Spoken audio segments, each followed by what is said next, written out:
Hi students, in the first video of this chapter, we learned that the conditions which makes an election democratic. Can we say that Indian elections are democratic? To answer this question, we have to learn what is our system of elections. In this video, we will study electoral constituencies, reserved constituencies, voters list. In India, Lok Sabha and Vidhan Sabha elections are held regularly after every 5 years.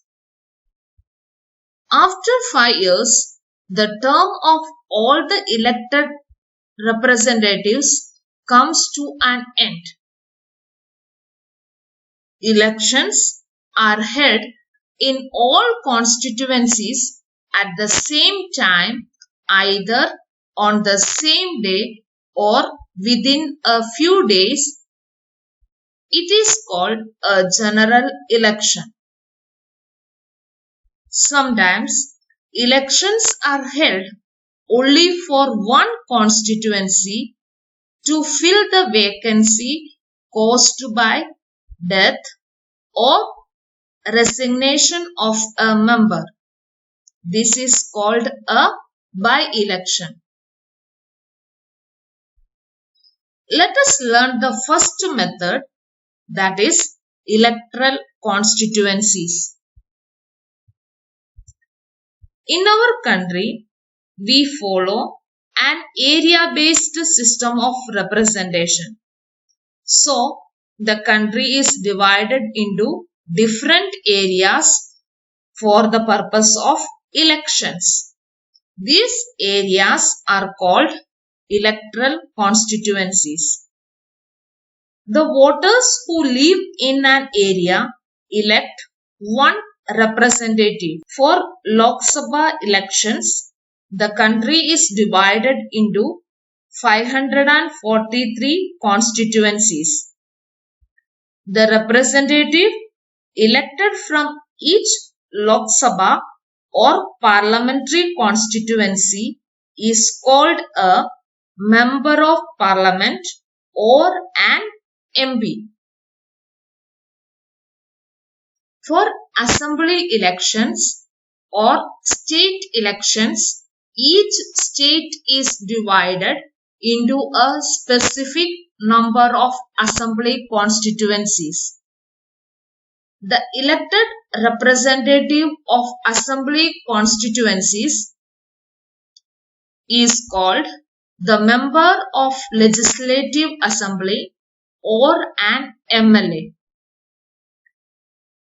Each parliamentary constituency has within it several assembly constituencies. In panchayat and municipal elections, each village or town is divided into several wards. Each ward elects one member of the village or the urban local body. These constituencies are counted as seats. For each constituency represents one seat in the assembly. Let me make this statement more clear. For example, when we say that Lok Dal won 60 seats in Haryana, it means that candidates of Lok Dal won in 60 assembly constituencies in the state, and thus Lok Dal had 60 MLAs in the state assembly. Same method is followed in Lok Sabha as well as Panchayati Raj. Our constitution entitles every citizen to elect her or his representative and to be elected as a representative. The constitution makers, however, were worried that in an open electoral competition, certain weaker sections may not stand a good chance to get elected to the Lok Sabha and the state legislative assemblies. So, the makers of our constitution thought of a special system of reserved constituencies for the weaker sections. According to this, some constituencies are reserved for people who belong to the scheduled caste and scheduled tribes. In the Lok Sabha, 84 seats are reserved for the scheduled caste and 47 for the scheduled tribes. Only the candidate from scheduled caste or scheduled tribes can contest from these seats. But voters from all communities shall vote for the candidates in such constituencies. In many states, seats in rural and urban local bodies are now reserved for other backward classes and women candidates as well.